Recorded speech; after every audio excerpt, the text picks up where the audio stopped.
সম্মানিত দর্শক মণ্ডলী, তারপরও আমরা তার একটা প্রশ্ন আমরা একটার মধ্যে একটা উঠালি আছে, দেখি কি পড়েছে।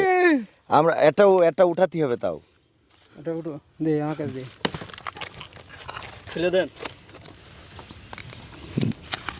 ওরে বাবা, সবচেয়ে বেশি লেখা যেটা সেটা পড়েছে, সেটা হলো যে বছর রাসূল সাল্লাল্লাহু আলাইহি সাল্লামের চাচা আবু তালিব মারা যান, সেই বছর স্ত্রী খাদিজা রাদিয়াল্লাহু তাআলা আনহা মারা যান, এবং সেই একই বছর রাসূল সাল্লাল্লাহু আলাইহি সাল্লাম কাফেরদের পাথরের আঘাতে জর্জরিত হয়েছিলেন। বলতে হবে সেটা কোথায়। তো এটা আসলে তার আমরা বোঝাতে পারবো না, কারণ সে বাক প্রতিবন্ধী। আপনাদের এই প্রশ্নটা পড়ার অর্থ হলো যে আপনারাও এটা, যেহেতু আপনারা জানতে চান, জানেন এবং নিজেরাও উত্তর দেওয়ার ট্রাই করেন, সুতরাং আপনারাও বলেন যে আসলে এই ঘটনাটা ঘটেছিল কোথায়। তাহলে এই প্রশ্নটা আপনাদের জন্য থেকে যাচ্ছে, যেহেতু সে বাক প্রতিবন্ধী।